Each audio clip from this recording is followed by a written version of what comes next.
बाई, बायकांना तरी कामाला कसली सुट्टी नसते। ही चटणी करायची म्हटल्यावर तर इतकं काम असते की बस। हे लाल तिखट करताना जर घरातील एकच व्यक्ती करत असेल ना तर तिला इतकं काम पडतं की काय सांगू। आता बघा, इथे मी लाल चटणी करणार आहे, म्हणजेच आमच्या इकडं चटणी म्हणतात, जी आपण वर्षभर साठवून ठेवतो किंवा 6 महिन्यानंतर करतो।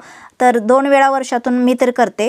रस्सा भाजी किंवा जे मटण, अंडी आणि दररोजच्या जेवणात जी आपण आमटीसाठी, मोकळ्या भाजींसाठी चटणी वापरतो, ती चटणी आहे, जिला तुम्ही घाटी मसाला म्हणता किंवा इसूर म्हणता, लाल तिखट म्हणता, आमच्या इकडे चटणी म्हणतात। तर या चटणीसाठी लागणारा जो कांदा आहे तर तो कांदा जास्त प्रमाणात घेतला जातो आणि हा भाजण्यासाठी बराच वेळ लागतो। त्यामुळे मी इथे आज मस्त असं जुगाड केलेला आहे आणि चुलीवरती तर अशा पद्धतीचा कलर येईपर्यंत या कांद्याला भरपूर तेलात भाजलं जातं। काय मग, व्हिडिओ आवडला तर लाईक शेअर करा। याचा लवकरच आपल्या चॅनेलवरती मोठा व्हिडिओ येणार आहे, त्यासाठी सबस्क्राईब करा।